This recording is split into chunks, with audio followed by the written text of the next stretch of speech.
अगर आप जीएसटी सहित टेलीडोट ERP9 सीखकर एक प्रोफेशनल अकाउंटेंट बनना चाहते हैं, एक डिसेंट जॉब और हैंडसम सैलरी पाना चाहते हैं, या सरकारी नौकरियों के लिए जरूरी RSAT कोर्स करना चाहते हैं, तो आज ही ज्वाइन कीजिए Tele Academy Civil Lines Jaipur.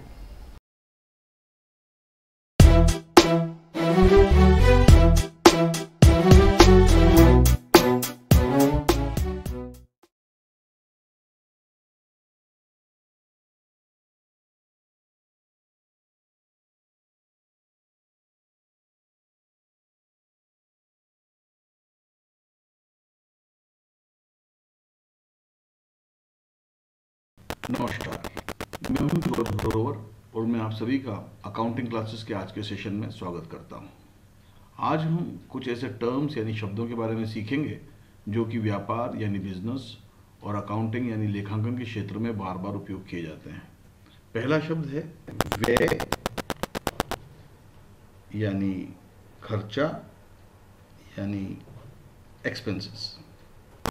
Expenses से एक बात कहती है कि व्यापार से जो है पैसा यानी धन जाता है। अच्छा, पैसा तो तब भी जाता है जब हम माल या संपत्ति क्रय करते हैं, यानी परचेज की दशा में भी, परचेज ऑफ गुड्स और परचेज ऑफ असेट्स की दशा में भी व्यापार से पैसा जाता है। तो क्या परचेज और एक्सपेंसेस एक ही बात है? नहीं, यहाँ हम एक्सपेंसेस को परचेज से अलग मानकर चलते हैं, यानी कि एक्सपेंसेस और परचेज में फर्क होता है। देखिए, दोनों हमें एक जैसे इसलिए लगते हैं क्योंकि जब हम खर्चा करते हैं, एक्सपेंसेस करते हैं, तो भी व्यापार से पैसा जाता है, मनी गोज। और जब हम परचेज ऑफ गुड्स या परचेज ऑफ असेट यानी माल या संपत्ति का क्रय करते हैं, तब भी व्यापार से पैसा जाता है, मनी गोज। लेकिन एक्सपेंसेस और परचेज में जो फर्क है वो यूं है कि जब हम परचेज ऑफ गुड्स यानी माल का क्रय या परचेज ऑफ असेट्स यानी संपत्ति का क्रय करते हैं, तो पैसा तो जाता है, बदले में एक वस्तु यानी एक थिंग बिजनेस में आती है। लेकिन एक्सपेंस दशा में क्या होता है कि मनी गोज, धन व्यापार से जाता है, लेकिन कोई वस्तु नहीं आती है। इसका अर्थ क्या हो गया? इसका अर्थ ये हो गया कि परचेज ऑफ गुड्स या परचेज ऑफ असेट्स, माल का क्रय या संपत्ति का क्रय, धन के बदले में वस्तु का विनिमय है, यानी कि व्यापार से पैसा जाता है और उसके बदले में एक वस्तु आ जाती है। Money goes and a thing comes, may be asset, may be goods. जबकि एक्सपेंसेस में money goes but nothing comes. यहां सेवा के बदले भुगतान, सर्विस के बदले में पेमेंट को हम खर्चे में शामिल करते हैं। जैसे बैंक से लोन ले रखा है, तो लोन पर जो हम ब्याज दे रहे हैं, ब्याज के रूप में पैसा गया, ब्याज का पैसा हमने चुकाया, लेकिन जितने रुपए का ब्याज हमने चुकाया उसके बदले में उतने रुपए की कोई वस्तु नहीं मिलती है। इस प्रकार हम कह सकते हैं कि expenses are money paid against services, और परचेज ऑफ गुड्स और परचेज ऑफ असेट यानी माल का क्रय या संपत्ति क्रय को हम कहेंगे कि मनी पेड अगेंस्ट थिंग्स। तो इस प्रकार खर्चा जो है, एक्सपेंसेस जो है, सेवा के बदले भुगतान है, मनी पेड अगेंस्ट सर्विसेज।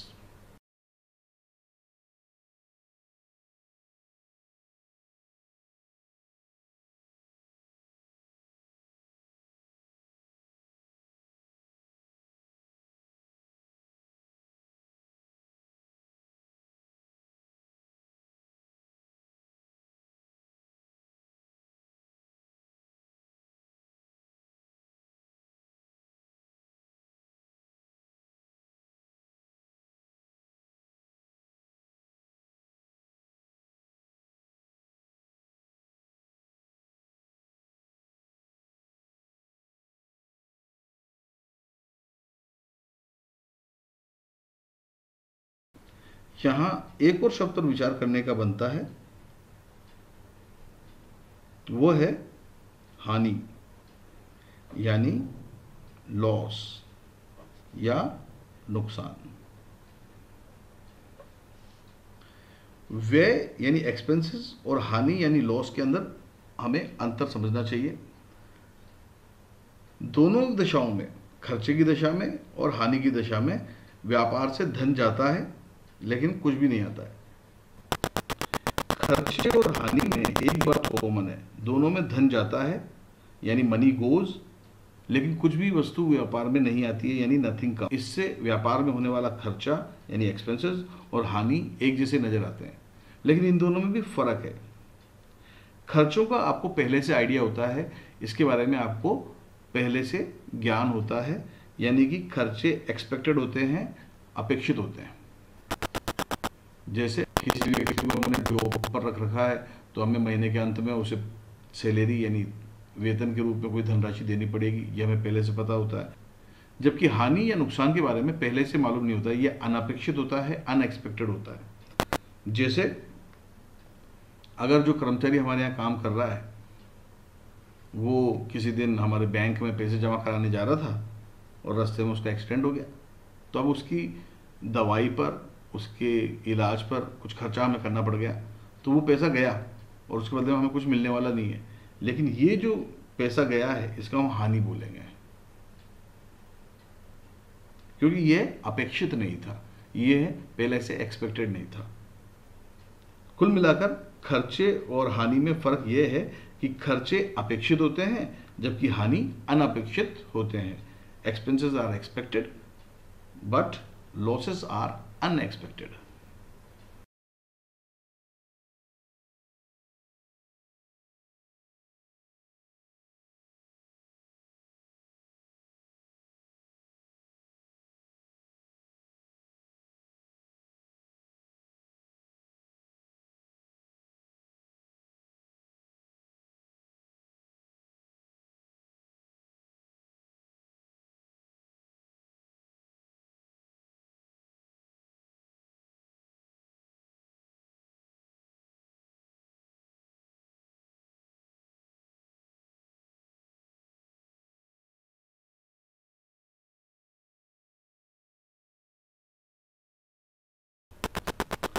अगला जो शब्द है वो है आय या कमाई या इनकम। आय या कमाई या इनकम में एक बात होती है कि व्यापार में पैसा आता है, मनी कम्स। अच्छा, व्यापार में तो पैसा तब भी आता है जब हम माल का विक्रय करते हैं, सेल्स करते हैं। तो क्या सेल्स और इनकम एक ही बात है?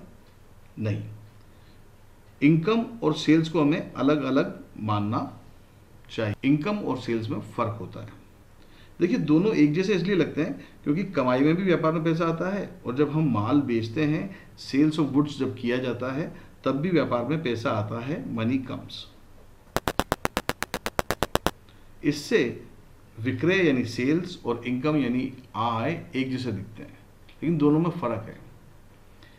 सेल्स की दशा में पैसा तो आता है लेकिन उसके बदले में व्यापार से माल जाता है यानी वस्तु जाती है, यानी थिंग्स गो। जबकि आय की दशा में पैसा तो आता है लेकिन कोई वस्तु जाती नहीं है, यानी in case of income money comes but nothing go. Sales यानी माल के विक्रय को हम यूं कह सकते हैं मनी रिसीव्ड अगेंस्ट थिंग्स, जबकि इनकम या आय को हम कह सकते हैं मनी रिसीव्ड अगेंस्ट सर्विसेज, सेवा के बदले धन की प्राप्ति। जैसे हमने बैंक में 1,00,000 या 2,00,000 रुपए जमा करा रखे हैं, उसके बदले में हमें हर महीने 1,000 या 2,000 रुपये मिल रहे हैं। तो ये जो 1,000 या 2,000 रुपये महीना मिल रहा है, ये पैसा तो आ रहा है हमारे पास, इसके बदले में 1,000 या 2,000 रुपये कोई वस्तु देनी नहीं पड़ रही है, तो ये व्यापार के लिए एक आय है। इस प्रकार हम कह सकते हैं कि सेल्स ऑफ गुड्स यानी माल का विक्रय मनी रिसीव्ड अगेंस्ट थिंग्स है, जबकि आय या income money received against services है।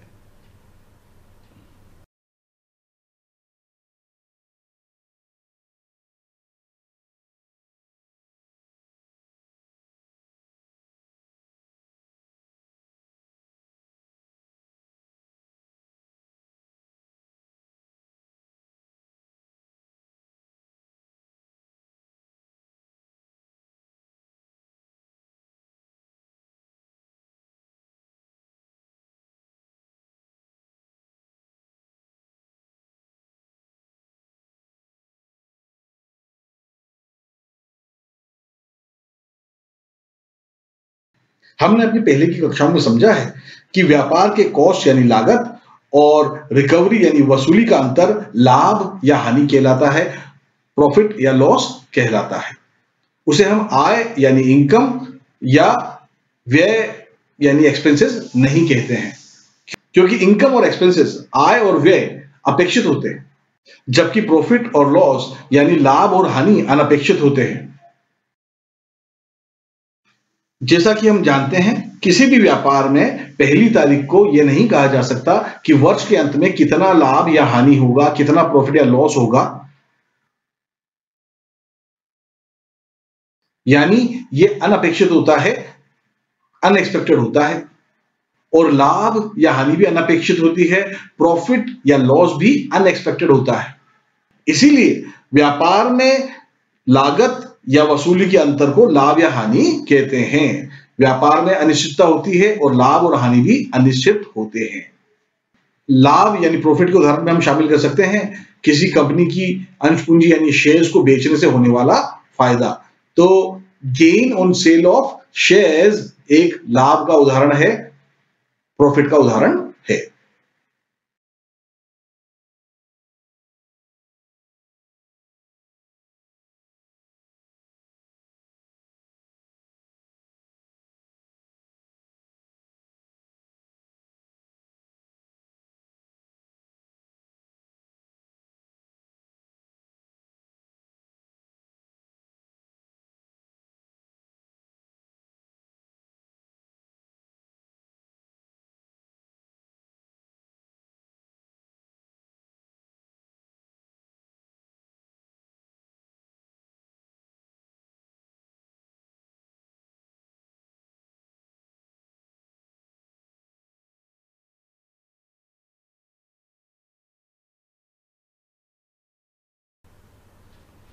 अगला शब्द है देनदार या डेटर्स। हम अपने जिन ग्राहकों को उधार में माल दे देते हैं वे हमारे देनदार यानी डेटर्स कहलाते हैं। इस प्रकार हमारे वो ग्राहक जिन्हें हमने उधार में माल दिया है वे सभी हमारे देनदार यानी डेटर्स कहलाते हैं। इसी प्रकार अगला शब्द है लेनदार यानी क्रेडिटर्स। हम अपने व्यापार में जिन सप्लायर से, जिन आपूर्तिकर्ताओं से उधार में माल क्रय करते हैं तो वो हमारे लेनदार यानी क्रेडिटर्स कहलाते हैं। इस प्रकार हमने जाना कि हमारे व्यापार से उधार में माल खरीदने वाले ग्राहक हमारे देनदार, हमारे डेटर्स कहलाएंगे, जबकि हमारे व्यापार को उधार में माल सप्लाई करने वाले लोग लेनदार यानी क्रेडिटर्स कहलाएंगे।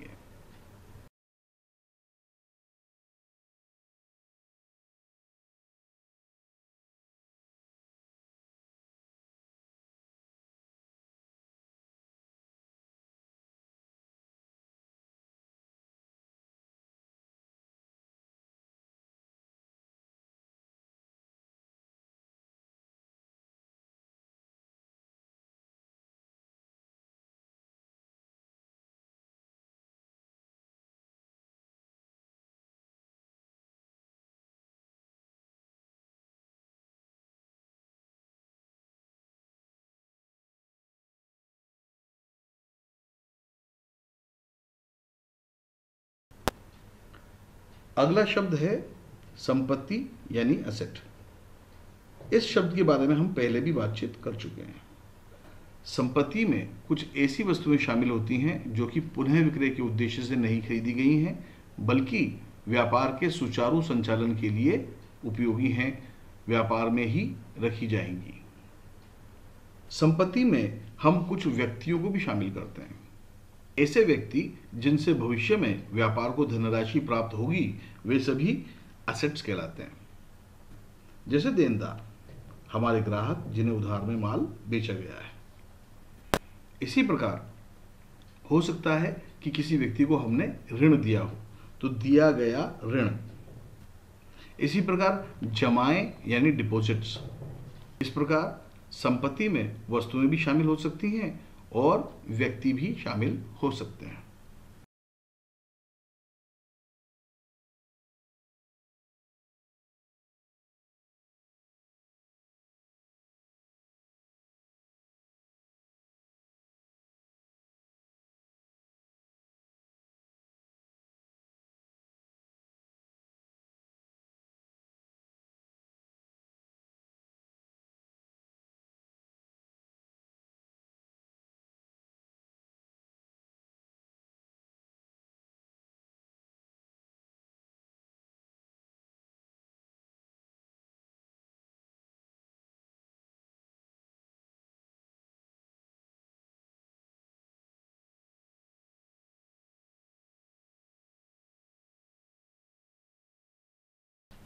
अगला शब्द है दायित्व या लायबिलिटी।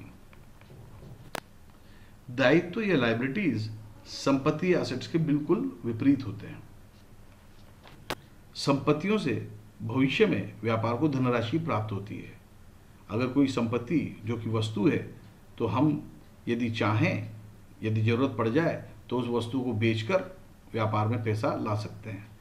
इसी प्रकार अगर संपत्ति कोई व्यक्ति है तो उससे भी व्यापार में पैसा आता है, यानी संपत्ति से भविष्य में वसूली होती है।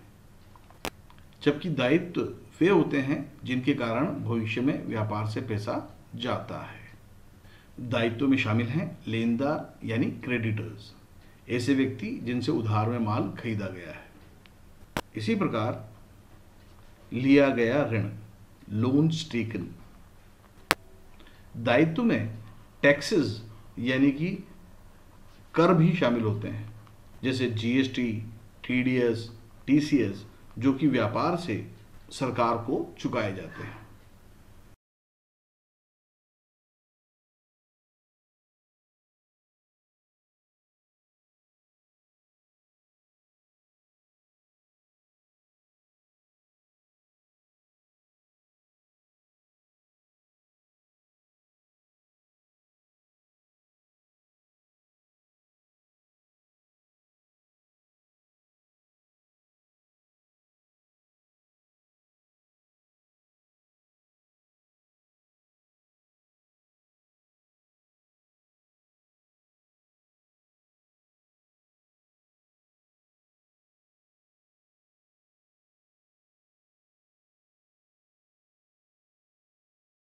अगला शब्द है छूट या बट्टा या डिस्काउंट।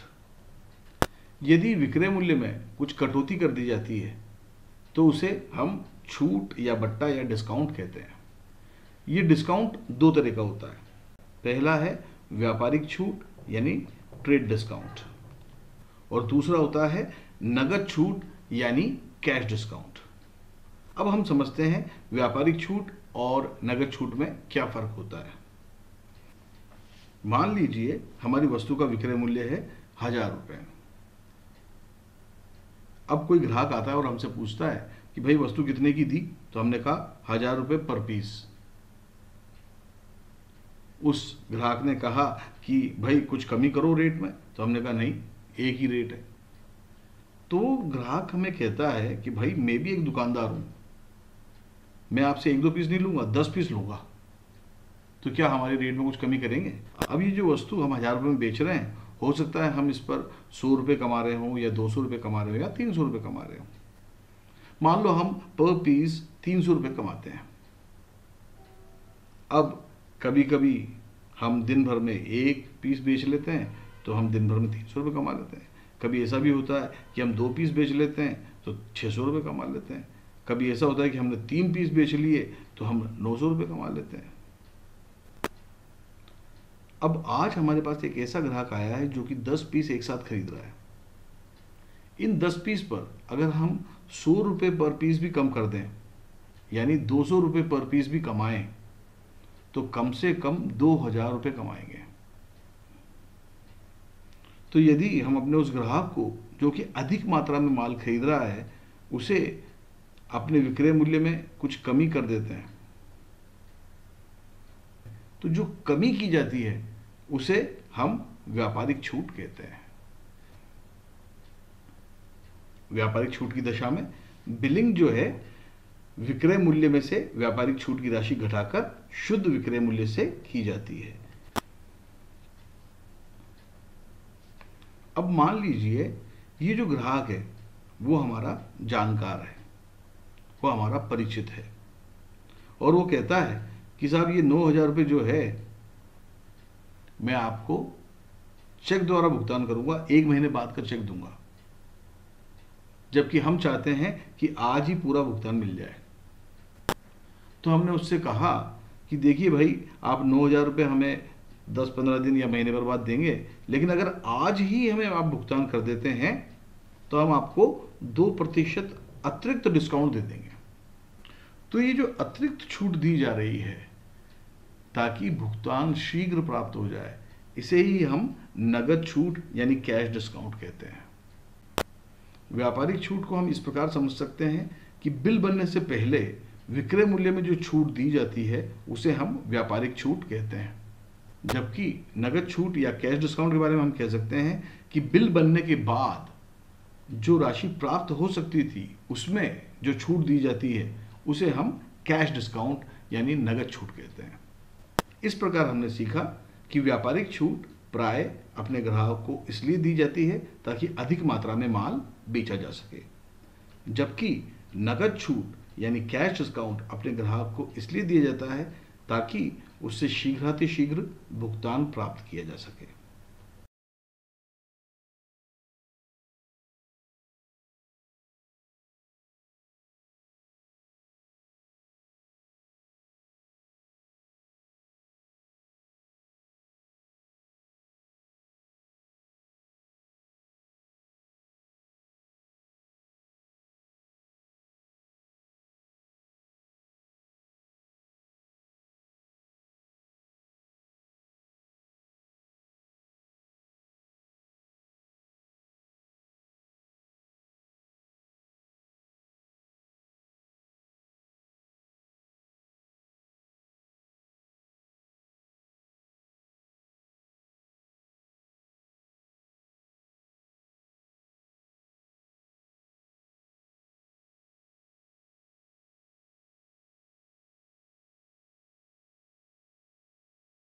अगला शब्द है डूबत ऋण या बैड डेब्ट्स।